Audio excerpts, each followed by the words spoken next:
Fala pessoal, sejam bem-vindos ao podcast Cara dos Esportes, preview das finais de conferência da NFL. Faltam 3 jogos de futebol americano nessa atual temporada da NFL, 4 se você contar o flag football capitaneado por Peyton Manning e Eli Manning no Pro Bowl. Eu não conto, estarei bem longe da televisão nesse dia. Mentira, vou acabar assistindo de qualquer jeito. Mas enfim, hoje eu e o Felipe Lawrence, o quarterback, mais uma vez aqui com a gente. E aí, Felipe, como é que você tá? E aí, Gabriel, falar um pouco dessas finais de conferência, que normalmente não são jogos tão bons assim, mas vamos torcer para que nesse ano seja. Isso aí, vende bastante para os ouvintes. Agora 70% dos ouvintes deram stop. Tem jogos épicos. Alguns dos maiores jogos da história da NFL foram finais de conferência, mas também tem ano que tem 2 porradas no domingo, né? Isso acontece também, mas não acho que será o caso. Então, é isso que eu ia falar. Eu acho que esse ano não vai ser esse caso. Eu acho que esse ano a gente vai ter 2 jogos bem disputados. Até a gente olha aqui as linhas de apostas aqui no Bodog, os 2 jogos bem equilibrados dentro ali de 2,5 pontos no máximo, e não passaram disso durante a semana. Então a expectativa é de jogos equilibrados. Vamos falar sobre eles. A gente vai fazer um pouco diferente aqui. Além da nossa análise tradicional, a gente vai fazer aquele tradicionalíssimo da imprensa esportiva. Acho que todo veículo de imprensa na história da humanidade já fez isso, que é aquele raio-x dos elencos. A gente vai comparar quarterback, running back, recebedores, linha ofensiva, linha defensiva e tal, e vamos ver quem que vai sair com a vantagem. Tem alguns bem interessantes aqui, outros para mim são óbvios, mas vai ser um debate bem legal. Antes de entrar, duas coisas para falar que eu notei aqui na pauta. Primeira, agradecer a vocês. Preview do Divisional Round foi simplesmente o preview de rodada mais escutado da história do podcast Cara dos Esportes. Muito obrigado a todos que escutaram. Acho que veio depois do Wild Card, né, que foi aquela rodada fantástica, com a presença do Felipe aqui também, craque da bola. Muito obrigado a todos que escutaram. Segundo recado, programa de apoiadores, pessoal. Toda semana tem podcast exclusivo para apoiadores, tem newsletter, tem grupo no WhatsApp. Então, se você curte meu trabalho, vai lá. Link tá na descrição, clica lá, tem plano a partir de R$14 por mês, tem desconto assinando por Pix, plano de 6 meses e 1 ano. E ajuda bastante aqui o podcast independente. Qualquer produtor de conteúdo independente sabe aqui que não é fácil a vida, então quem puder contribuir. E tem uma promoção aqui nesse podcast, na verdade, do último podcast que ainda está rolando. Se você não escutou no último, eu vou revelar aqui mais pro final do programa, mas é aquele tradicional sorteiozinho de um Pix. Eu já faço podcast há muito tempo, já fiz muito sorteio. É o que o pessoal mais gosta. Desde que o Pix foi criado, eu faço podcast desde antes do Pix. É mais prático pra mim, é o que o pessoal mais gosta, então eu gosto de fazer esse tipo de sorteio. Vou falar mais pra frente como vai ser realizado. Dados os recados, vamos entrar aqui nos jogos, vamos de ordem cronológica, começando pela final da NFC, Conferência Nacional, às 17h30, horário de Brasília. O San Francisco 49ers enfrenta os Eagles na Filadélfia. Vitória dos 49ers está pagando 2,25, do Philadelphia Eagles 1,69, total 46,5, handicap desse jogo, Philadelphia Eagles menos 2,5, todas essas odds lá do Bodog, parceiro oficial de apostas do podcast. Vamos começar, uma pergunta aqui que eu anotei na pauta, que eu acho que é consenso, mas acho que é bom a gente deixar registrado. Pode ser que o Felipe discorde de mim. Os dois melhores elencos da NFL, né, Felipe? Eu concordo, acho que são os 2 melhores elencos da NFL. O Philadelphia Eagles, de um lado, veio sendo montado, né, nessa off-season para disputar título, exatamente para aproveitar essa janela de contrato de novato do Jalen Hurts, e tá dando certo, tá? 2 vitórias do Super Bowl. E o San Francisco 49ers, que é um time também que vem sendo construído há mais tempo, é um time que esperava que ia ter o Trey Lance comandando esse time, né, nessa temporada. Não deu certo, ele se machucou, veio o Jim Garoppolo, se machucou, e agora tá dando certo com o Brock Purdy, que também tá 2 vitórias do Super Bowl. Isso mostra que são 2, assim, no caso do 49ers, você vê que o elenco forte consegue suprir a falta de um quarterback de elite. Você tem o Brock Purdy jogando muito bem, Mas ele está longe de ser um jogador de elite, mas você tem todo um elenco de assistência, tanto de ofensivo quanto de defensivo, que só consegue suprir essa entre aspas, falta de um quarterback de elite, enquanto que o Philadelphia Eagles realmente montou um elenco de estrelas para título, porque eles viram uma NFC fraca e falaram, pô, a gente tem essa chance de aproveitar essa janela do contrato de Jalen Hurts, então vamos montar o elenco mais forte possível para maximizar nossa chance nesse ano e ver se a gente ganha o título. Então, são realmente os dois elencos mais fortes da NFL se enfrentando numa justa final de conferência, né? Verdade. Sobre, principalmente o elenco do 49ers, né, que, assim, o melhor que vem jogando o Brock Purdy, ele, até dando um spoiler do raio-x dos elencos, ele é o quarterback inferior entre os dois. Pode. Tem uma definição que o Eric Eager, né, que é um cara que, um dos principais mentes de analytics nos Estados Unidos, PhD em matemática, o cara é um gênio, né? Ele fala sobre como, quando você constrói um sistema, qualquer seja qual for o sistema, o melhor é que ele não dependa de uma parte, né? E no futebol americano é diferente. No futebol americano, como o quarterback é mais constante e até mais durável fisicamente, é mais eficiente você construir esse sistema a partir do quarterback, sendo a base sendo o quarterback. O 49ers não é assim. O 49ers tem um monte de jogador que é 1-2, se não o melhor da posição na NFL, e depois de vários anos consecutivos, chega todo mundo bem fisicamente na reta final, né? E a gente tá vendo, o Brock Purdy, ele tem um dos trabalhos mais fáceis na NFL, né? Porque ele tem um Kyle Shanahan que chama muito bem jogadas e ele tem jogador de talento em tudo quanto é posição. Uma que preocupa pro domingo é o Christian McCaffrey. O Christian McCaffrey, ele acabou não correndo tanto com a bola contra o Dallas Cowboys. Ele sofreu uma lesão na panturrilha, deu pra ver durante a transmissão ele com uma proteção ali na região para tentar dar uma esquentada. Ele não treinou nessa quarta-feira e, assim, como corredor, o Elijah Mitchell, ele supre muito bem o que o Christian McCaffrey faz. Como corredor, eu não tô preocupado. O que me preocuparia se eu fosse torcedor dos 49ers é o que o Christian McCaffrey faz como recebedor, né? Porque o 49ers, eles têm uma arma que eles meio que controlam quantas vezes eles usam, que é botar o Christian McCaffrey no slot. Porque ele no slot ele é imparável. No slot ali, a bola chega na mão dele, ele é um running back, e aí ele é muito difícil. Ele corre muito bem em rotas de recebedor mesmo, não é rota de running back. Ele teve uma terceira descida para 5 jardas, se não me engano, 6 jardas, no segundo tempo da partida contra os Cowboys. Eles puxam o Deebo Samuel pro backfield, Christian McCaffrey alinha no slot, ele corre uma daquelas rotas option, né, que tem, ele vai correr determinada rota dependendo da cobertura e ele consegue o first down. Se o Christian McCaffrey não estiver 100% ou estiver limitado, eu acho que o que ele faz como recebedor nesse ataque, o 49ers não tem como replicar. Você perde uma peça importante, né, do ataque, uma peça da versatilidade do ataque do 49ers, porque, é o que você bem disse, o 49ers ele tem tantas opções no ataque, ele tem o Kyle Shanahan, ele tem uma diversidade tão grande de jogadas ofensivas que ele pode montar com as peças, né? Você pode colocar o Deebo Samuel no backfield, você pode colocar o Christian McCaffrey na linha como slot, você tem o Brandon Ayuk, que é um bom jogador também. Então, assim, você tem o Elijah Mitchell, que é bom, porque como corredor puro, eu acho que hoje ele é melhor do que o Christian McCaffrey, mas se você tira o Christian McCaffrey dessa situação, você facilita o trabalho da defesa do Eagles, que você vai ter que você consegue se adaptar para menos, você consegue fazer um game plan para menos opções de ataque do que teria com o Christian McCaffrey 100%. Fora que você tem a qualidade intrínseca do Christian McCaffrey, que tirando ele, você perde essa opção de slot, como você bem disse, que ele é imparável. Quando ele joga com essa rota intermediária, é quase impossível de pará-lo. A velocidade dele, em comparação aos jogadores de linha defensiva ou dos linebackers, é muito maior.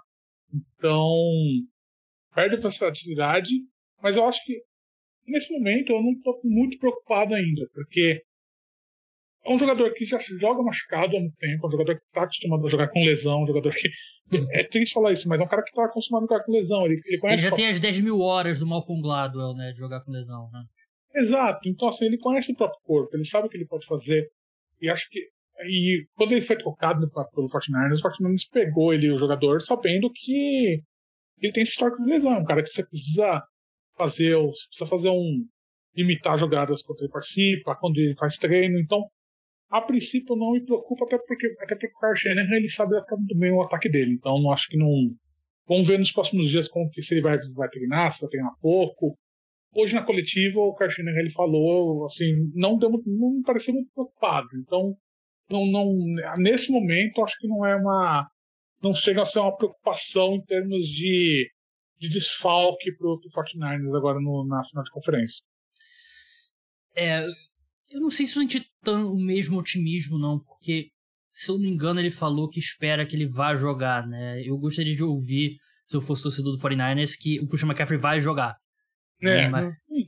Mas assim, não achei que foi. Não me pareceu trágico, sabe? Ele falando, me pareceu mais aquela coisa de técnico para tentar entregar o joio pro adversário. Tipo, pode ser também. Deixar o Eagles pensar se o McCaffrey vai jogar ou não. Obviamente que o Eagles vai se preparar para o McCaffrey jogar, né? Então essa tipo de conversa para mim é meio inútil, mas me pareceu meio que conversa técnica. É uma peça a mais da versatilidade, né? Você tem um time que você tem um running back que, se fosse slot receiver, ele seria um dos melhores slot receivers da NFL, e um wide receiver que, se ele fosse um running back, ele seria um dos melhores running backs da NFL, no Deebo Samuel.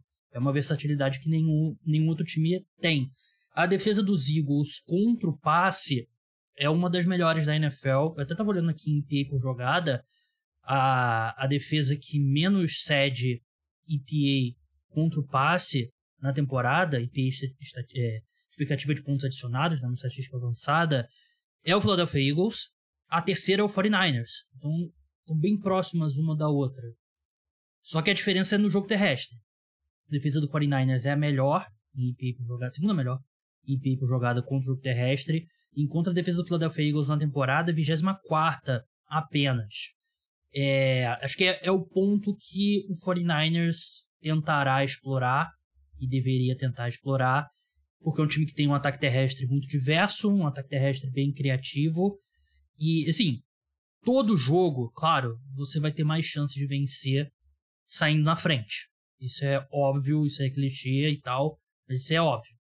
Mas esse jogo especificamente, tanto para os Eagles quanto para o 49ers, parece que tem uma importância maior. Sim. Você não... 4 minutos do primeiro quarto, você tá perdendo por 10-0. Perdendo por 14-3.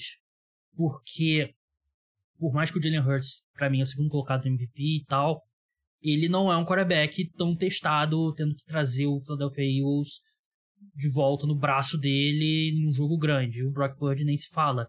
Então, vamos colocar dessa forma. Todo time, quando ganha o cara coroa, escolhe receber a bola no segundo tempo. Eu não sei se seria a melhor decisão nesse jogo. Eu concordo, e acho que só ver como que o 49ers jogou contra o Cowboys no último fim de semana. Eles não exigiram muito do Brock Purdy, porque a defesa do Cowboys era muito agressiva, né? Então eles focaram muito no jogo terrestre, e quando você foca mais no jogo terrestre, é um jogo que favorece mais esse controle de placar, né? Controle de tempo. Então, como você bem disse, são duas defesas. São duas das melhores defesas, né, da liga nessa temporada. Então é um jogo que, se você conseguir abrir um 7-0, um 10-0, é uma vantagem que, pela força dessas duas defesas, pode fazer uma diferença grande. Então eu estou esperando mais um jogo parecido com o que foi 49ers e Cowboys, e não vai ser um jogo tão parecido pro Eagles como foi contra o Giants, que eles atropelaram. Então acho que vai ser um jogo bem de placar baixo, e de você conseguir fazer uma vantagem no placar que consiga favorecer a defesa, porque o ataque adversário vai tentar ser agressivo para tentar fechar essa diferença no placar. Então é bem o que você disse. A defesa dos Eagles é mais suscetível ao jogo terrestre do que a do 49ers, mas também o jogo terrestre do Eagles é bem superior ao do 49ers, até porque você tem o o Jalen Hurts, um quarterback que corre com a bola. Até achei que ele foi soltando um pouco ao longo do jogo contra os Giants, mas ele não foi do Jalen Hurts da temporada regular, né? Que atropela os defensores e tal, e vai ter pela frente, como você falou, né? Uma defesa muito mais qualificada. Acho que é importante mesmo a gente levar isso em consideração, né? Que de repente, assim, meu palpite era que os Giants perderiam para os Eagles e tal, e acho que o Felipe também, e todo mundo acho que pensou um pouco, sabia que os Vikings não eram muita referência, porque teve muita gente também que se empolgou com os Giants, né? Muita gente arriscando Giants. Mas a gente não pode repetir o erro aqui, né? Porque os Eagles também pegaram um time bem inferior ao que o 49ers pegou, né? O 49ers poderia ter perdido aquele jogo, não foi um jogo que eles venceram por bem pouco. Vamos passar pro raio-x dos elencos. Eu separei aqui, tem 1, 2, 3, 4, 5, 8. Devia ter metido kicker aqui pra ter 9 e não ter número par, mas enfim. Quarterback, Felipe. Eagles, né? Eagles, o Jalen Hurts, né? A gente tava brigando, na primeira metade da temporada, brigou pra ser MVP, um jogador que tem uma versatilidade muito maior do que o Brock Purdy. Então, a vantagem é clara nessa posição do Eagles. Verdade. Tem muito torcedor do 49ers que acha que ele é a reencarnação do Joe Montana, né? Mas calma, né? Calma. O Joe Montana tá vivo ainda. Ele não tá sendo exigido. Não tá sendo exigido. Então você não dá pra... Tipo, qualquer um que falar que o Brock Purdy é melhor que o Jalen Hurts tá completamente doido. O Brock Purdy, assim, eu sei que os números dele são bons e tal, e os números avançados dele são bons também, mas, pô, é difícil você encontrar outro exemplo de um quarterback tão facilitado pelo esquema e pelo talento ao redor dele, né? E o esquema segura muito na mão dele e é muito simplificado o que ele faz. Eu não, sinceramente, eu tenho um pé atrás com ele. Sei lá, às vezes parece que ele tá... Sei lá, tá um pouco perto da tragédia acontecer. Não sei se pode ser de uma desconfiança exagerada minha, mas enfim. Running backs. Levando em consideração que o Christian McCaffrey pode não estar 100%. Mesmo assim, eu ainda dou um pouco de vantagem pro 49ers. Eu acho que o Miles Sanders é um jogador que, pra mim, é um pouco de decepção, um cara que não entrega tanto quanto eu esperava que ele ia entregar. Tirando isso, você tem o Kent Gainwell, que eu não acho grande jogador. Enquanto que no 49ers você tem o Elijah, que é um jogador que suplementa muito bem o Christian McCaffrey, é um cara que consegue... Os 5 jogos dele por temporada são ótimos. Então, mas assim, é um cara que suplementa, um cara que consegue suplementar bem o ataque, né, do 49ers. Você vai conseguir suplementar, pelo menos o jogo corrido, consegue suplementar bem o Christian McCaffrey. A minha resposta aqui é não importa. Não importa o running backs, brincadeira. Do 49ers também. Wide receiver / tight end, que eu quis englobar aqui, né, jogadores que recebem passes. Não é simples como muita gente pode pensar, porque acho que o trio principal dos Eagles me agrada muito. A.J. Brown, Devonta Smith e o Dallas Goedert. Mas aqui é 49ers, né? Você tem Deebo Samuel, Brandon Ayuk, George Kittle. É um baita trio. Acho que o Brandon Ayuk é um dos recebedores mais subestimados da NFL. Ele é fantástico pra mim, um dos melhores wide receivers. Ele não é bem um wide receiver 2, né? Porque o Deebo Samuel, ele faz um papel diferente, né? Ele basicamente é como se ele fosse o wide receiver 1 dessa equipe. Mas pra mim a vantagem aqui vai pro 49ers, mas não por muito. Você tem, assim, talento puro. Se você pegar talento, tirar, acho que você tem... Acho que assim, você tem um pouco de vantagem do Eagles, por conta do A.J. Brown, por conta do Devonta Smith. Mas se você coloca o tight end junto, o George Kittle é bem mais jogador do que o Dallas Goedert. Mesmo o Dallas Goedert tem fazendo uma temporada boa. Você pode votar empate também. Não, acho que nesse conjunto eu coloco um pouco mais de vantagem pro 49ers, porque o esquema ofensivo do Eagles, ele não exige tanto dos recebedores, até porque o Jalen Hurts, ele costuma correr com a bola, né? Então, acho que agora que você já teve um jogo em que ele conseguiu sair 100%, acho que ele vai tentar voltar um pouco mais para as características dele de correr com a bola, mesmo sabendo que a defesa do 49ers bem forte, né, contra o jogo corrido, mas nisso você favorece, isso você tira um pouco da pressão dos recebedores. Acho que você tem boas válvulas de escape no J. Brown, no Devonta Smith e no Dallas Goedert, mas eles são pouco utilizados na minha visão, então isso para mim deixa vantagem pro trio de recebedores do 49ers.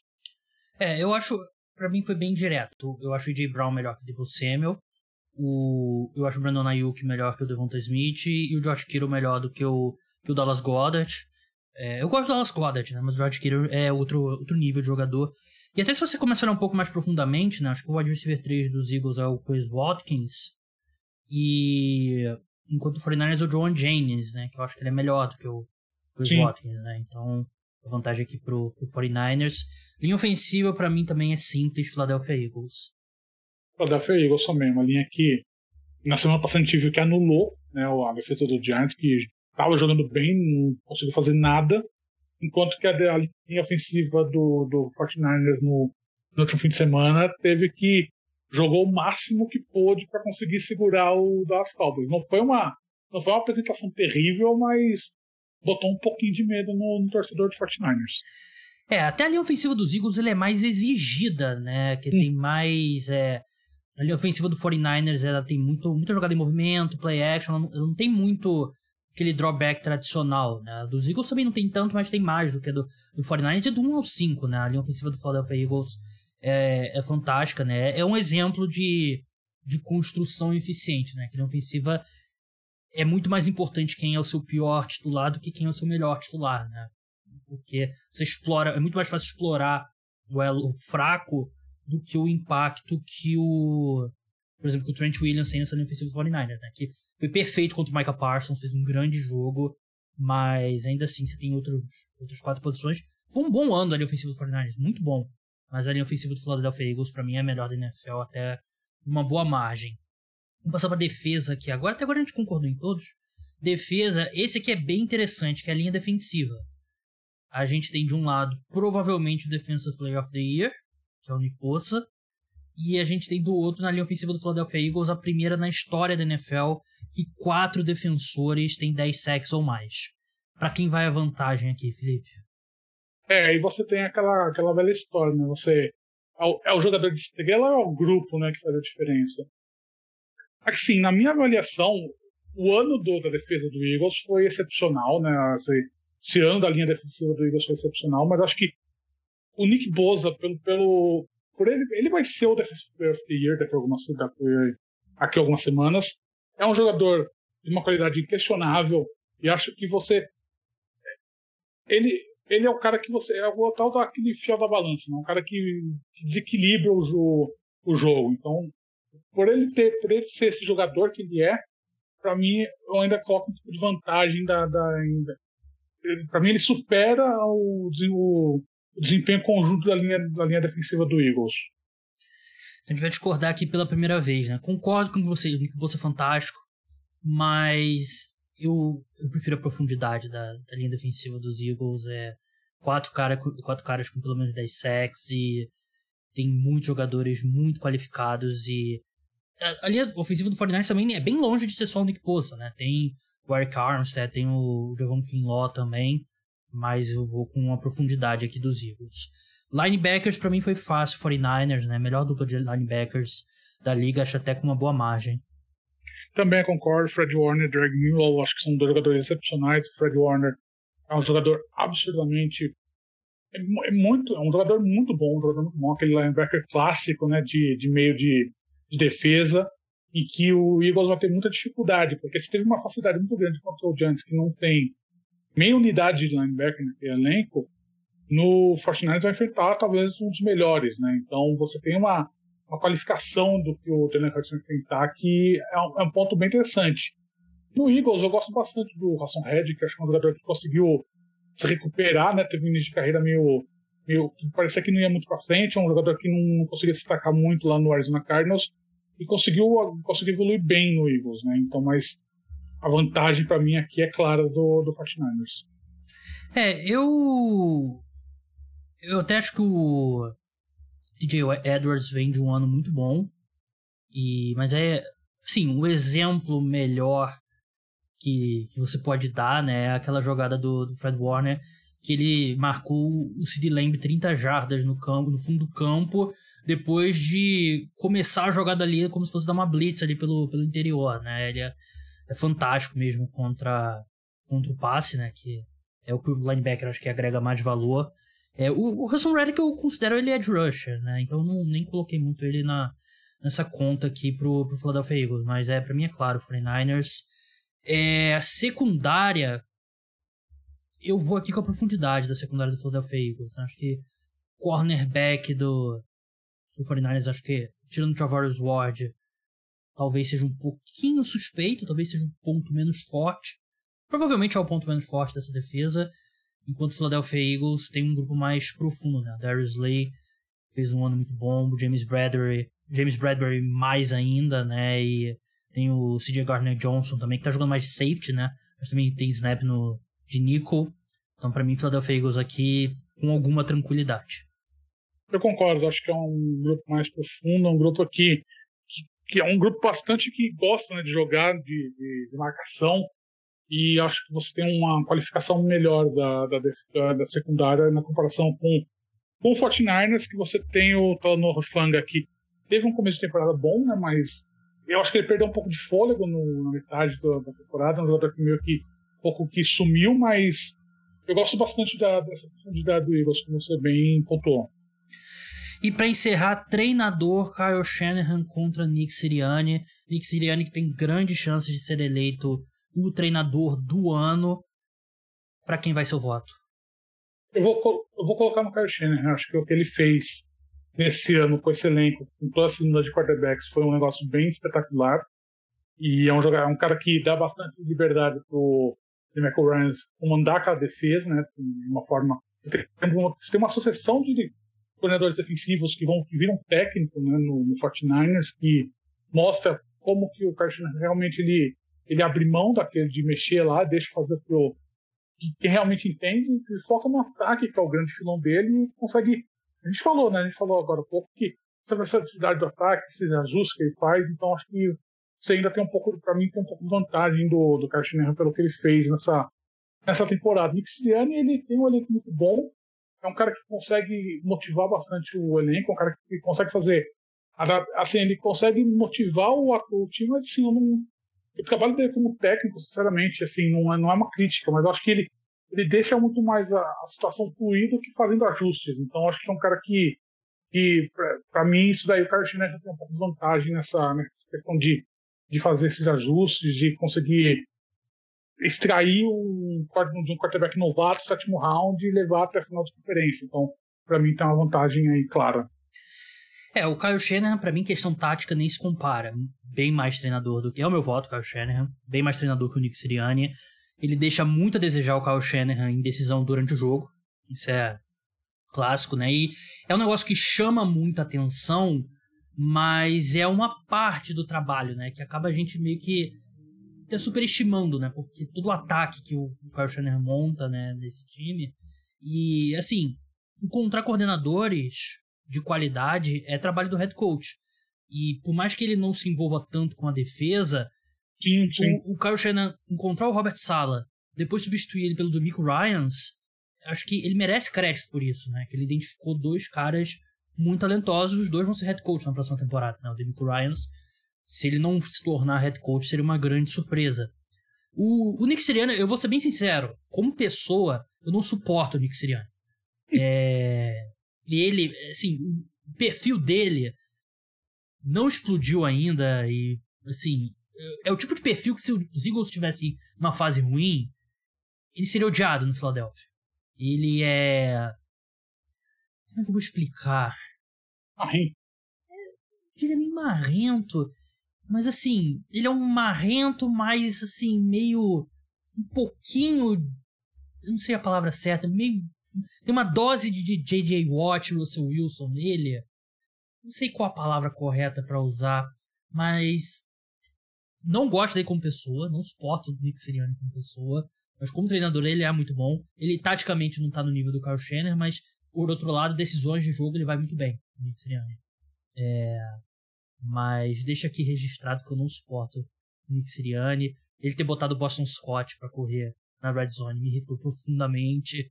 Ele gritando com o árbitro que sabia que podia ficar ali onde ele queria ficar também me irritou muito. Me irritou muito porque os Giants estavam levando uma porrada naquele jogo também, né? Tem um pequeno detalhe. Mas enfim, nos meus votos aqui deu 4-4. Do Felipe deu vantagem pro 49ers, 5-3. A gente discordou aqui em linha defensiva apenas.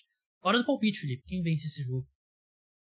Eu vou apostar no 49ers. Acho que é um time que você teve essa prova de fogo contra o Cowboys e vai enfrentar um time que é tão forte quanto o Cowboys, mas acho que um pouquinho abaixo do que o Cowboys vinha apresentando nesse fim de temporada. E eu ainda não confio tanto na recuperação 100% de Jalen Hurts. No jogo contra o Giants, ele mascarou muito o Giants não ter jogado absolutamente nada. Então, acho que agora que vai exigir um pouco mais dele, eu ainda fico com essa dúvida se ele realmente está 100%, se ele vai conseguir correr com a bola.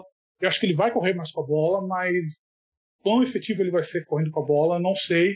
Vai enfrentar uma defesa que é mais qualificada, é mais robusta do que a do que ele enfrentou no contra o Giants. Enquanto que do outro lado, se você vira, o ataque do 49ers é um ataque que é versátil, é adaptável e enfrenta, e acho que vai conseguir bater de frente com essa defesa do Philadelphia Eagles. Meu palpite é o Philadelphia Eagles. Eu acho que eu confio um pouco mais na saúde do Jalen Hurts. Eu confio mais, se um desses dois times saírem atrás, o que eu tenho mais confiança que consegue voltar é o Philadelphia Eagles. E eu acho que é um matchup bem ruim, A.J. Brown e Devonta Smith contra os cornerbacks do 49ers. Eu acho que é um matchup que os Eagles podem vencer com frequência. Por isso eu acho que os Eagles chegam no Super Bowl. Vamos passar para final da AFC agora. 8h30, horário de Brasília. Cincinnati Bengals contra Kansas City Chiefs em Kansas City. Vitória dos Bengals no Bodog tá pagando 1,83. Do Kansas City Chiefs tá pagando 2,02. Total 47. Handicap Bengals menos 1. Grande história desse jogo é o tornozelo do Patrick Mahomes. E esse jogo abriu com Chiefs favoritos por 1,5, né? Se tratando de jogo em casa, eu sempre falo aqui. O time da casa normalmente recebe 2,5 pontos. Se é 1,5, é porque o Bodog, no caso, vê o Bengals um pouquinho melhor. E essas odds viraram para Bengals menos 1, chegaram a estar menos 1,5. Acho que com o Patrick Mahomes tendo treinado nessa quarta-feira, acho que deu uma freada nessa virada da linha, né? Bengals menos 1 tá parado agora. É o tornozelo do Mahomes, né, Felipe? Porque muda muito. É foda a gente resumir. A gente não vai resumir a análise a isso, né? Mas o Mahomes 70% nesse jogo é diferente demais se ele tiver 95%. E ele é um cara. Ele vai pro jogo, de qualquer jeito. A gente viu ele muito limitado no jogo contra o Jacksonville Jaguars. E parece ser uma questão de o quanto ele vai conseguir se mover, porque ele depende muito da mobilidade dele, o jogo dele, né? Acho que, obviamente, né, a gente tá falando do MVP da temporada, a gente tá falando do talvez melhor jogador da NFL na atualidade. Então, se você tiver um Patrick Mahomes 100%, é uma coisa. Se você tiver um Patrick Mahomes 60%, 50%, é outra coisa completamente diferente, porque você muda muito a característica do jogo. A gente viu na semana passada como o jogo do Chiefs mudou depois que ele lesionou o tornozelo. Óbvio, você tinha a questão que você não sabia a gravidade, você não podia aloprar o tornozelo dele sem saber qual era a gravidade, se ele realmente tinha, qual foi a gravidade do entorse, etc, etc. Mas aqui é diferente, porque aqui você vai fazer um game plan desde o início já pensando numa situação A, numa situação B. Então, você cria um pouco de incerteza do que esse ataque do Chiefs, que depende muito do Patrick Mahomes sair do pocket, do Patrick Mahomes tomar a decisão de correr com a bola, dele abrir, né, dele aumentar o espaço da defesa. Você limita. A gente viu o Patrick Mahomes limitado ao pocket naquele segundo tempo do último fim de semana. Então, é um jogo. É o que você disse, é difícil de se definir, mas assim, eu acho que são dois times muito parelhos. A grande diferença vai ser realmente quão saudável vai estar o Patrick Mahomes, né? Apesar de ele falar que não tem problema, eu vou treinar, etc. Ele treinou. Acho que vamos com calma. Ele só foi uma entorse que é um pouco mais sério do que pode se imaginar. Então, assim, ele escapou de uma lesão séria, ele escapou do Tony Pollard, que sofreu a mesma lesão que o Patrick Mahomes e quebrou a perna. Então, assim, é uma lesão que é bem difícil. Essa entorse alta é um negócio difícil. Então, acho que é o que você disse, a gente tem que ver quanto que o Patrick Mahomes vai jogar, quanto que ele está treinando, quanto que o ataque vai ser adaptado para conseguir suprir talvez uma deficiência do Patrick Mahomes que a gente viu quando essa lesão, né? Eu sofri uma torção de tornozelo assim, eu fiquei 6 meses sem jogar basquete. Porque eu, voltei assim, chorando de dor, e o Mahomes continua jogando futebol americano, né? Isso diz mais... Sofri uma lesão dessa da criança, eu tenho até hoje um calombo na perna. Então, assim, Mas, assim, a gente tá falando de atleta de alto nível. É um mundo absurdamente diferente de pessoas normais que estão nos ouvindo. Até um parênteses, né? Eu acho que uma coisa que muita gente, de repente, não tem noção, que acho que é um negócio muito bizarro de atleta profissional, e eu lembro que isso me chamou atenção quando eu tava fazendo algumas matérias com um lutador de MMA, principalmente. A tolerância deles pra dor é um negócio absurdo. Sim, a maioria das pessoas tem tipo de lesão que você estaria na cama no hospital e o cara tá jogando futebol americano, tá lutando no octógono, né? Então, é difícil acreditar que os caras são mesma espécie que a gente, né? Porque fisicamente muito superiores e mentalmente também um quarterback na NFL, claro. Mas assim, o Bengals precisa ter basicamente 2 planos de jogo, né? Pra esse jogo. Plano de jogo A, Patrick Mahomes tá 100% fisicamente, e o plano de jogo B, Patrick Mahomes está muito limitado fisicamente, porque eu achei que foi um erro do Jacksonville Jaguars, porque o clichê, assim como ainda, né, clichê, quando você enfrenta o Tom Brady, é importante você conseguir gerar a pressão pelo interior da linha defensiva que ele não gosta e tal. O clichê do Patrick Mahomes, que também é clichê porque é verdade, você não pode mandar blitz no Patrick Mahomes, porque ele queima a blitz, ele é muito móvel, ele consegue passar a bola de todo ângulo, ele vai ler e vai encontrar o buraco que o jogador que foi na blitz deixou. Mas quando ele tá sem a capacidade de se mover, como ele tava no sábado passado, eu achei que faltou um pouquinho de coragem do Jacksonville Jaguars de pelo menos testar o Mahomes, né? Vamos mandar uma blitz aqui, vamos ver como é que ele vai reagir. Porque o Cincinnati Bengals ele fez o oposto no jogo na final de conferência, né? E foi uma coisa que chamou a atenção, né? O grande ajuste deles no segundo tempo, méritos pro Lua Norumo, né? Que é o coordenador defensivo deles, né? Que fez um trabalho fantástico também contra o Bills agora. Tinha snap que tinha 8 caras na cobertura em zona de passe, né? Ele começou a mandar 3, teve snap que teve 2 caras indo atrás do Mahomes e todo mundo cobrindo o passe, né? Esse foi o que o Bengals conseguiu desacelerar. Mas se o Mahomes não tiver 100%, se ele não conseguir se mover, eu acho que seria um erro do Cincinnati Bengals permitir que ele fique no pocket ali sem tentar gerar uma pressão extra no Mahomes. Eu acho que por isso que eu acho que tem que ter o plano de jogo A e o plano de jogo B. Primeira campanha, manda uma blitz ali, pior que vai acontecer, ele vai encontrar o Marquez Valdes-Scantling para um passe longo, e aí você tá perdendo por 7-0, né? E aí você sabe, não, agora todo mundo vai cobrir o passe, todo mundo vai pra zona.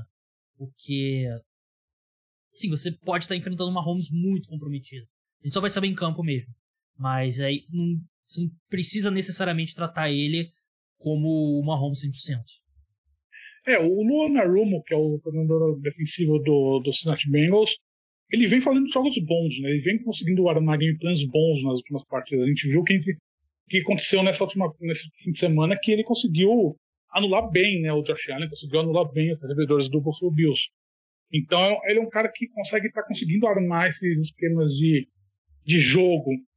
A grande questão para mim é, será que o Bengals vai conseguir fazer pressão em cima do Chiefs? Porque não é um time que saca, né, que fez muito sacks, não é um time que tem essa predileção, pelo menos nessa temporada, não é um time que vem fazendo muito sacks, não é um time que consegue fazer muita pressão. Então, será que ele vai conseguir pressionar? Será que não vai cair muito, mais ou menos o que aconteceu na semana passada contra o Jacksonville Jaguars? Acho que é isso. Vai depender muito de qual Patrick Mahomes vai jogar. Obviamente que você vai se preparar para o Patrick Mahomes 100%, porque você não pode preparar, vamos preparar para o cara que está 50% e chegar ele está 100%. Você prepara para o cara que está inteiro, e se ele tiver menos, a gente vai fazer esses ajustes pontuais de focar mais em blitz, se você tentar pressionar mais o Mahomes dentro do pocket. Mas essa para mim é a grande questão. Será que eles conseguem fazer? Porque não é um time que consegue fazer. Não vejo um time que faz muita pressão. É um time que é muito situacional, né? Ele consegue se adaptar muito bem, e vamos ver o que vai acontecer. E não é uma secundária tão profunda quanto a da temporada passada, né? A equipe tá sem o Chidobe Awuzie, né? Que é o melhor cornerback do time. O Eli Apple. Eli Apple no Twitter essa semana, olha... Ele tá surtado. Cara, eu achei muito engraçado ele. O Stephon Diggs mandou uma resposta, né? Tipo, indireta e tal, não sei o quê. Aí ele respondeu, tipo, beleza, se diverte em Cancún, né? Alguma coisa do tipo que ele botou, que eu achei sensacional. Eu acho o Eli Apple, ele é um grande fanfarrão. Mas eu achei ele um pouco subestimado como jogador. Ele acaba sendo queimado muito em lance também. Mas ele é um cornerback experiente, que depois que ele saiu dos Giants, teve bons momentos. Os Giants foi uma tragédia. Mas eu não acho o Eli Apple ruim, não. Mas não é o Chidobe Awuzie, né? E tem essa profundidade a menos aí dessa secundária do Cincinnati Bengals. Mas pra mim eles vão... Eles deveriam testar, mas na maior parte do tempo eles vão mandar todo mundo pra cobertura. Vai usar o que tem dado certo. Eles têm um retrospectivo. O Joe Burrow jogou 3 vezes contra os Chiefs, 3 vitórias. E 3 vitórias jogando muito bem. Lançou uma interceptação, 8 passes para touchdown, média de 340 jardas por jogo, né? Então o Joe Burrow tem jogado bem. E a defesa dos Bengals tem jogado bem contra o Kansas City Chiefs, virando o campo, né? Esse matchup do ataque dos Bengals contra a defesa do Kansas City Chiefs não é a linha defensiva do Buffalo Bills que eles vão enfrentar nesse domingo, né? A linha defensiva dos Chiefs. O Frank Clark tá jogando muito bem. O Chris Jones, com o Aaron Donald fora da temporada já há algum tempo, dá pra dizer que ele tem sido o melhor defensive tackle, pelo menos na minha opinião, melhor defensive tackle da NFL. Ele tem condições de explorar essa linha ofensiva dos Bengals, tá bem desfalcada, né? Acho que existe uma possibilidade do Alex Capa jogar, né? O Jonah Williams é mais difícil, que ele quebrou a rótula, né? Então acho bem improvável. Mas o Alex Capa tem chance de voltar. Mas me chocou muito como essa linha ofensiva dos Bengals dominou a linha defensiva dos Bills. Mesmo a linha defensiva dos Bills não sendo grandes coisas. Mas vai ter pela frente um matchup muito mais difícil. E vai ter pela frente o Playoff Spags, né? Steve Spagnuolo foi o coordenador defensivo dos Giants no primeiro título. Tem sido coordenador defensivo dos Chiefs ao longo da era Mahomes. E sempre nos playoffs a defesa cresce. Ele é um coordenador bem agressivo e ele vai gerar muita pressão, ele vai mandar muita blitz. E o Joe Burrow não lida bem com blitz. O Joe Burrow não lida bem com pressão. Ele é um cara que, eu falo isso aqui sempre, quem escuta o podcast sempre deve estar achando repetitivo, mas é repetitivo porque eu tenho que repetir. O Joe Burrow é um cara que nunca recusou um sack na vida dele, né? Um cara muito educado, se oferece um sack pra ele aceita. Então, assim, se deixar levar pela atuação muito boa contra o Buffalo Bills, pode ser um erro pro torcedor dos Bengals, porque eu acho que aqui ele vai ter... Porque a defesa dos Chiefs não tem a reputação, mas essa linha defensiva dos Chiefs é muito boa. Sim. Por que teve essa dominação tão grande do Burrow contra a linha ofensiva, né, do Bengals contra o Bills? Foi porque a gente falou na semana passada, que o Bengals conseguiu armar aquele ataque de passes rápidos, conseguiu jogar a bola, o Burrow conseguia jogar a bola muito rápido, conseguia fazer as conexões rápido. Então, isso tirou um pouco a pressão da linha ofensiva do Bengals, que já enfrentava uma linha defensiva do Bills que estava um pouco desfalcada. Aqui você aumenta um pouco o nível de dificuldade, né? Você vai enfrentar uma linha defensiva, como se bem disse, tem o Chris Jones, tem o Frank Clark, que são jogadores absurdamente muito fortes. Então, se você, mesmo com o Alex Capa voltando, não é como se fosse... A gente está falando de um jogador que seja de um nível absurdamente alto. Então, é um matchup bem mais complicado. O Bengals vai ter que replicar muito bem o que fez contra o Bills na semana passada, que é esses passes rápidos e você tentar reduzir o máximo possível o tempo que o Joe Burrow fica com a bola na mão. Exatamente por exatamente o que você disse. É um jogador que chama sec, é um jogador que não recusa o sec, é um jogador que não percebe, que tem essa deficiência no jogo dele, mas que vem controlando muito bem. E vai enfrentar uma defesa que é o que a gente está dizendo. Já derrotou outras vezes o Chiefs, já sabe um pouco das tendências do Chiefs. Então, isso, entre aspas, facilita um pouco o trabalho do coordenador ofensivo, né, para conseguir armar esse ataque de forma que consiga anular essa ótima linha defensiva do Chiefs. Mas, com certeza, vai ser um jogo mais difícil, até por ser fora de casa, por ser aquele barulheiro do Red e tudo mais. Mas vai ser um jogo mais difícil pro ataque do Bengals, acho que um pouco mais difícil do que o torcedor do Bengals pode imaginar. O Jackson Carman, né, que foi o left tackle que substituiu o John Williams, ele teve um jogo muito bom. Ele teve nota 76 bloqueando pro passe do Pro Football Focus, né, e ele substituiu o John Williams, que foi o left tackle que mais cedeu sacks na temporada, né, então de repente é algo que você pode até olhar a longo prazo aí. O Jackson Carman, claro que é uma amostra pequena. O Frank Clark, um ponto que eu queria tocar rapidamente, né? Ele é um cara que a troca por ele não foi boa para os Chiefs, né? Eles perderam o DeFord na época e meio que entraram em pânico. Ele assinou um contrato muito alto, eram 21 milhões de dólares por ano, se eu não me engano. E a gente dava como certo que ele ia sair, mas ele reestruturou o contrato, basicamente assinou um contrato ali de 2 anos, 30 milhões de dólares, e é aquela coisa, né? Ele ganhando mais de 20 milhões de dólares por temporada, ele não era um bom valor. Ele ganhando 15 milhões de dólares por temporada, ele é um cara que tem entregado muito nos playoffs.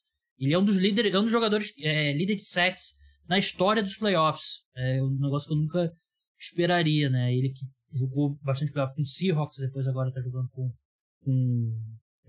o Chiefs, né? Então é muita oportunidade nesse sentido. Ele é terceiro ou quarto em sacks. Negócio assim, ver essa estatística durante a semana. Mas é isso, né? Ele vai ter que lidar com o Chris Jones, vai ter que lidar com o Frank Clark, com o George Karlaftis, né? Um Greek Freak. Então é um matchup bem complicado e o Joe Burrow não pode aceitar tanto sack, né? Tem que se livrar da bola rápido. Eu até acho que ele melhorou muito nisso, mas ainda é um negócio que ele precisa continuar trabalhando. Vamos pro raio-x dos elencos. Vamos começar por quarterback. Eu coloquei um asterisco aqui, Felipe, porque eu acho que a gente tem que presumir que o Mahomes não estará 100% nesse embate. Tendo essa informação, para quem vai ser o voto? Para mim não muda, para mim é o Patrick Mahomes. Para mim ele é o melhor jogador da NFL. Acho que mesmo 70%, mesmo 60%, jogador contra jogador, ele é melhor do que o Joe Burrow. Isso não é de mérito do Joe Burrow, que também acho um jogador que está crescendo, um jogador que eu acho que vai ser um dos grandes jogadores dessa década, mas nesse momento o Patrick Mahomes, acho que mesmo baleado, a gente viu que ele conseguiu fazer na última semana, então acho que tem vantagem nesse confronto. Eu dei empate. O Mahomes que a gente viu na semana passada, presumindo que ele vai estar um pouco mais recuperado, pelo menos, o Joe Burrow vem num momento muito bom, então, claro que como quarterback, o Patrick Mahomes, ele tá um degrau acima dos outros, é um degrau acima dos outros jogadores da NFL, mas o Mahomes lesionado, aí eu vou botar empate. Posso ter sido um pouco covarde? Possível, não vou negar essa acusação. Running backs a gente tem no Kansas City Chiefs, a gente tem o Jerry McKinnon, que vem jogando bem, o Isaiah Pacheco também. Aliás, parênteses, quem assistiu o jogo no Game Pass, né, com a transmissão americana, o que o Chris Collinsworth estava elogiando o Isaiah Pacheco, tem que dar uma olhada na conta do Chris Collinsworth se não veio uma transferência aí do agente do Isaiah Pacheco. Eu gosto do Isaiah Pacheco, mas, meu Deus, basicamente são os dois running backs principais, né, McKinnon e o Pacheco. Quem fala Pacheco aqui, pelo amor de Deus, né, que é como eles falam lá. Pacheco. Pacheco. Cincinnati Bengals, a gente tem Joe Mixon e Samaje Perine, né? Samaje Perine, journeyman, tá jogando muito bem com os Bengals. Joe Mixon, um excelente running back. Pra quem vai ser o voto? talento puro, eu vou escolher pelo Bengals. Eu acho que o Joe Mixon, ele é um jogador que ele é mais calibrado, é um jogador que tem mais experiência, então é um cara que consegue desafogar bastante o jogo aéreo do Bengals. Enquanto que no Chiefs, o ataque corrido parece muito mais um acessório do ataque aéreo, né? Então não é então isso eu acho que tira um pouco de valor dos running backs. Então eu ponho um pouco de vantagem aqui pro Bengals. Eu fui de Bengals também. Wide receivers / tight end. Pra mim é simples aqui, pra mim é Cincinnati Bengals. O trio de wide receivers é o melhor trio da NFL. Eu gosto bastante do Hayden Hurst. Eu achei que ele foi muito mal aproveitado no Ravens, depois no Falcons. E tem se encontrado aí nas últimas semanas. Ja'Marr Chase, T. Higgins e Tyler Boyd, acho que dispensa comentários. A questão do Chiefs é que tem o Travis Kelce, né? O melhor tight end da NFL. Não sei se eu tava conversando com um amigo meu, não fiz nenhuma declaração definitiva. Eu acho que é mais um debate justo do que muita gente pode pensar sobre Travis Kelce e Rob Gronkowski no posto de melhor tight end de todos os tempos. Porque, tudo bem, acho que a melhor versão do Gronk é melhor que a melhor versão do Kelce, mas o Kelce deve ter o quê? Uns 20, 30 jogos a mais do que o Gronk? A disponibilidade dele e o que ele faz como recebedor é um negócio incrível. Então, é o melhor tight end da NFL, pra mim, indiscutivelmente.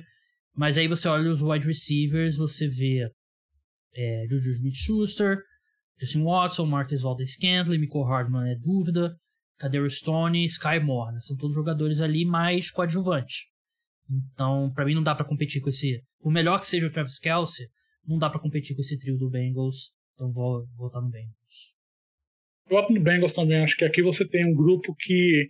É bem que você disse, você tem um apanhado de recebedores no Chiefs e o Travis Kelce, que é o grande definidor, né? A grande diferença. Tipo, se você...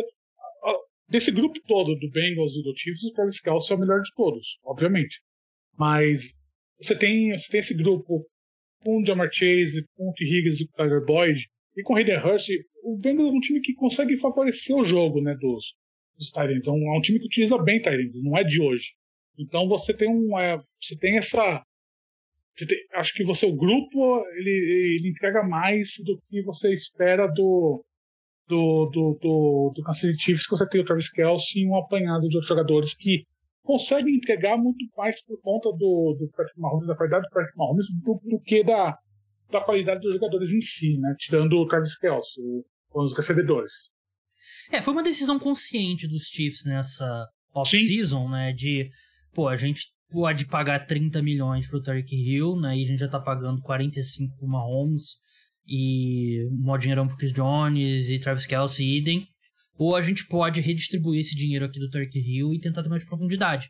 E o ataque funcionou. Eu acho que foi uma decisão correta do Kansas City Chiefs, né? Você tem o Juju Smith-Schuster. Nenhum desses caras aqui chega perto do que é o Tyreek Hill, mas em compensação é um corpo de recebedores bem mais profundo do que era com o Tyreek Hill, né? E você, com as escolhas que você recebeu pelo Tyreek Hill, você podia ir atrás do Kadarius Toney, por exemplo, né? Então, abriu muitas possibilidades. O Travis Kelce vai ter... acho que é a grande missão dessa defesa contra o passe dos Bengals, né? Vai ser parar o Travis Kelce. Não dá pra parar o Travis Kelce. Então, não tem como. Mas também não dá pra deixar ele ter 14 recepções, como foi o Jacksonville Jaguars, né? Mas o Jacksonville Jaguars é um dos piores times da NFL contra tight ends. Os Bengals têm 2 safeties ali que eu acho que a gente vai ver eles bastante no Kelce, né? O Von Bell e o Jesse Bates.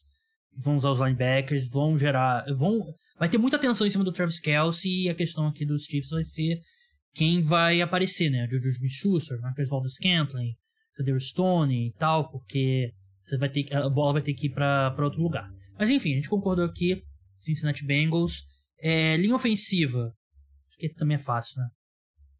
A linha ofensiva é o Kansas City Chiefs, né? Uma linha que tá saudável, uma linha que, em termos de grupo, joga muito bem. Eu não acho que é uma linha que você tem grandes nomes. O Orlando Brown é um cara que ainda não alcançou o nível que se espera dele, né, de 6 escolhas de primeiro round, mas em termos de grupo, a linha ofensiva do Chiefs é muito mais forte do que a do Bengals, e ajudou muito na semana passada o Mahomes a jogar mesmo com o tornozelo ferrado.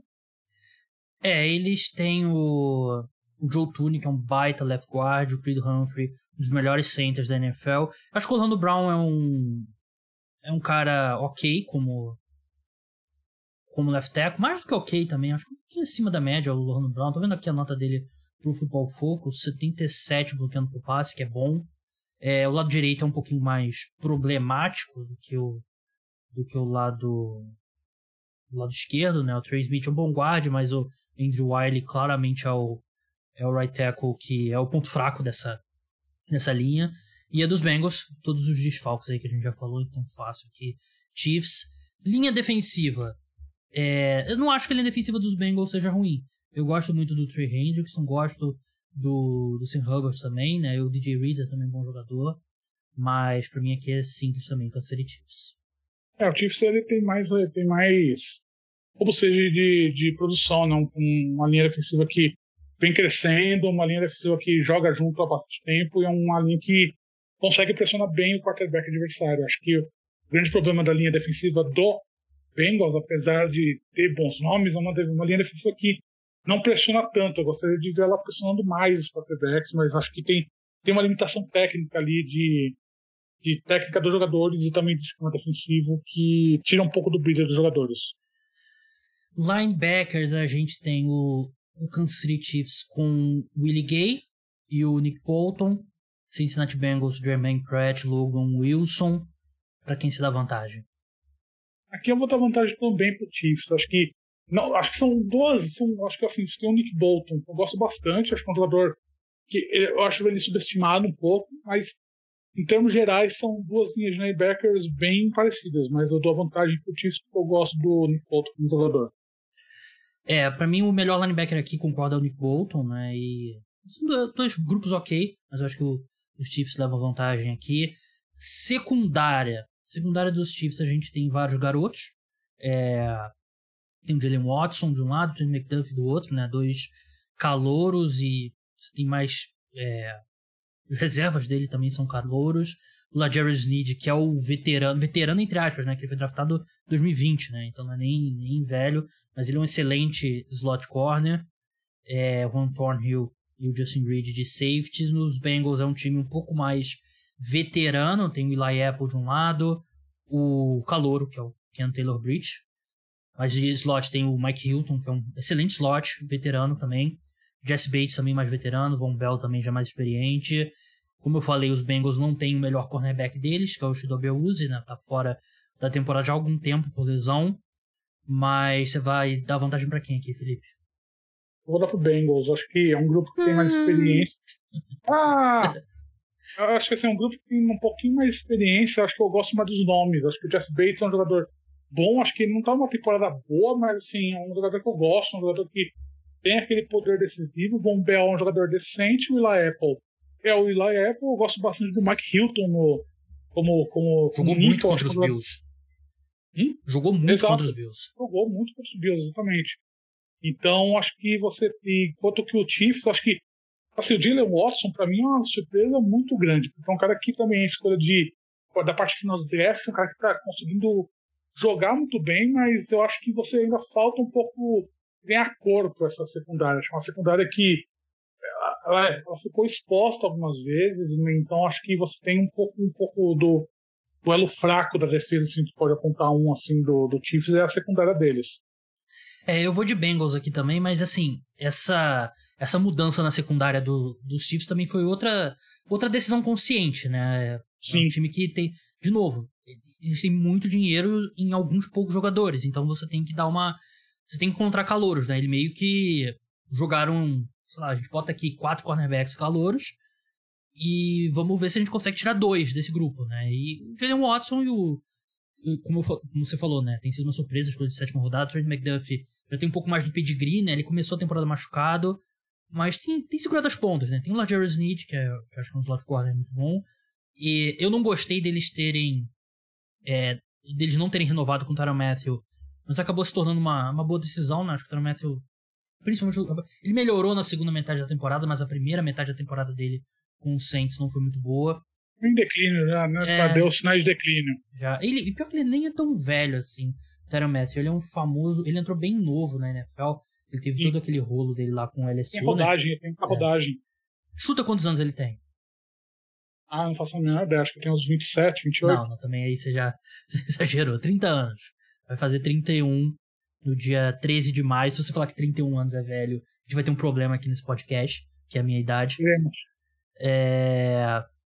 Mas realmente, o cara já tem muita rodagem mesmo.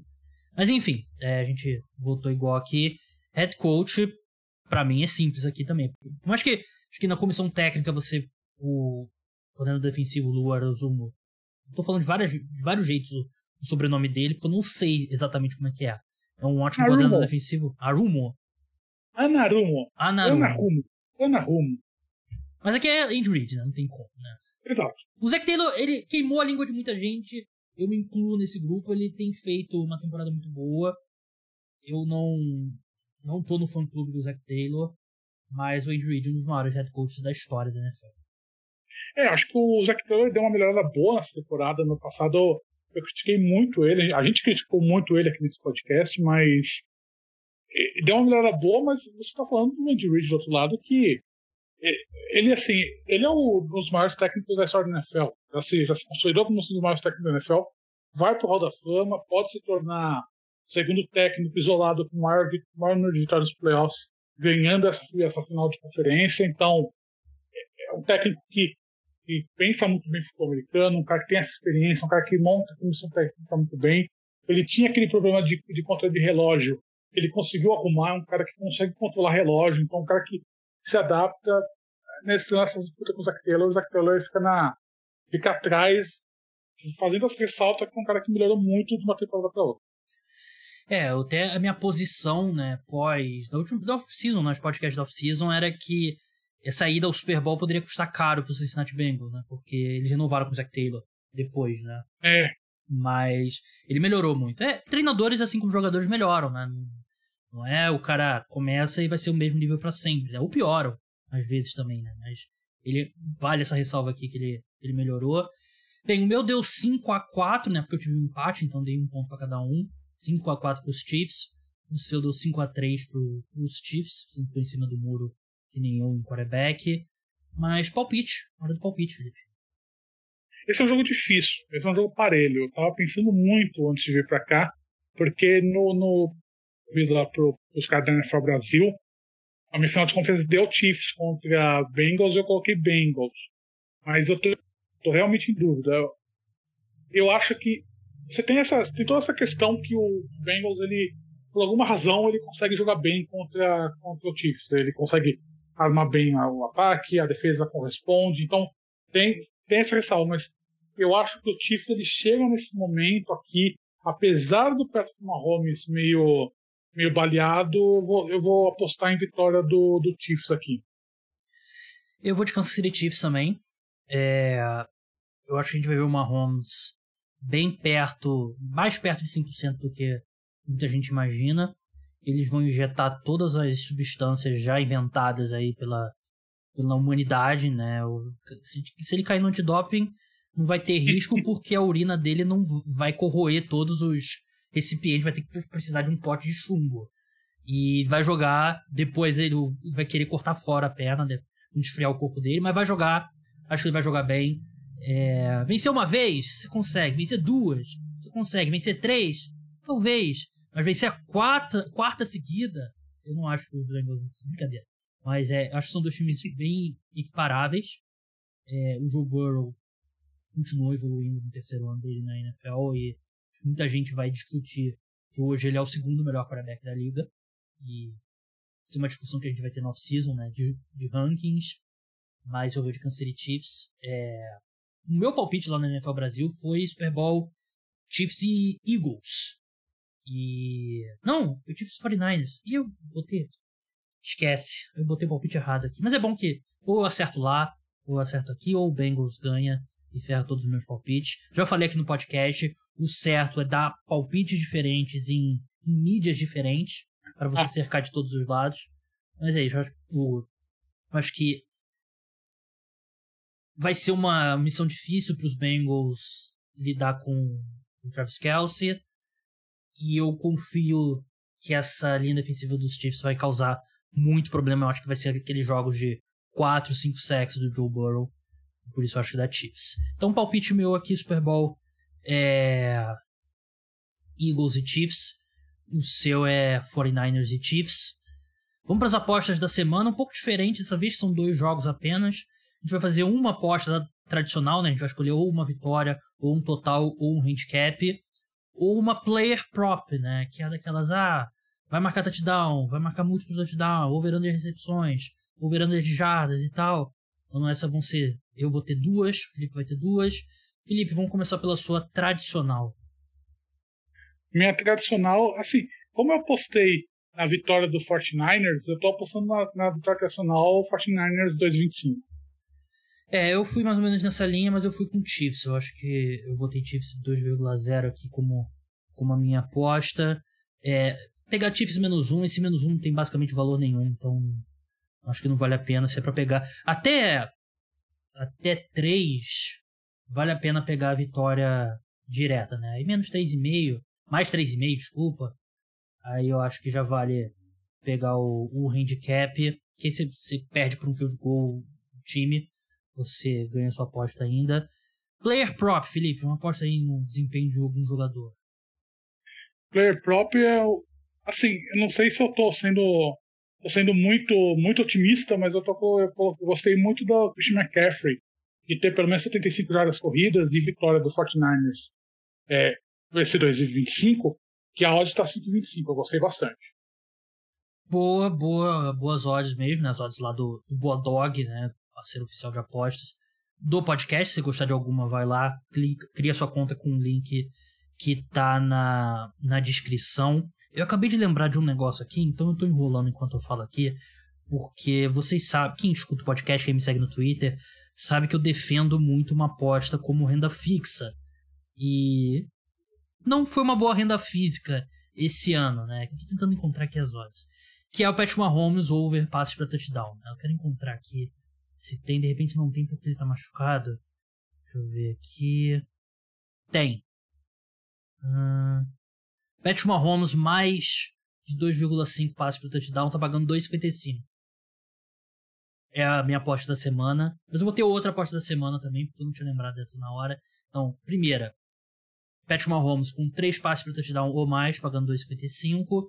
E a segunda, Juju Smith-Schuster com mais de 46,5 jardas recebidas. Eu acho que com a atenção extra do Travis Kelce, eu consigo ver o Juju Smith-Schuster recebendo esses passes curtos, intermediários e tal. E ele tem o histórico de enfrentar o Cincinnati Bengals, né? Ficou muito tempo na AFC Norte pelos Steelers. Então eu vou de Juju Smith-Schuster. Antes de encerrar, vou revelar para vocês o sorteio do podcast, que você pode participar até essa quinta-feira. Qual hora? Quinta-feira, às 18 horas. Você sabia que você pode receber notificações de novos podcasts, vídeos, lives, promoções e outros conteúdos meus no seu WhatsApp? No WhatsApp, isso mesmo, vem de Zap. Eu vou sortear um Pix de R$100 para quem se inscrever nesse serviço até quinta-feira, dia 26, às 18 horas. Para participar é simples, adicione o número aí 21 99 896 3383, não precisa anotar porque está na descrição do podcast, tem um link também que abre já a janela lá. Me adiciona lá nos seus contatos, manda um print mostrando que você me adicionou, pode ser o da agenda, do próprio WhatsApp, e junto com o print me manda o seu nome completo e o seu e-mail. Se você não adicionar, você não vai receber as mensagens e não vai participar do sorteio. Essa promoção é exclusiva para novos inscritos, mas você que já é inscrito pode ficar de olho que eu estou para lançar uma promoção lá exclusiva pelo WhatsApp. Então é isso, pixinho assim de R$100, tranquilão, não tem prêmio melhor. Quer dizer, podia sortear aqui 2 ingressos do Super Bowl, passagem completa, hotel, que seria um prêmio melhor, mas aí eu sortearia para mim mesmo. Felipe, muito obrigado pela sua participação. Sigam ele lá no @oquarterback. Sinto que ele não tá tweetando tanto, porque ele deve estar com bastante demanda no day job dele, né, no emprego de verdade lá no Valor Econômico. umas semanas aí bem agitadas nesse mundo. Mas, Felipe, muito obrigado pela sua participação e até a próxima. Valeu, Gabriel. Até a próxima. Vamos ver qual que vai ser esse Super Bowl que vai ser definido aí esse fim de semana. Acho que não tem. A boa notícia é que não tem combinação ruim de Super Bowl aqui, né? Exato, eu falei isso no Twitter logo depois da final de conferência. Acho que os 4 jogos possíveis que pode acontecer são 4 jogos muito bons. Acho que a gente não vai ter confronto ruim esse ano.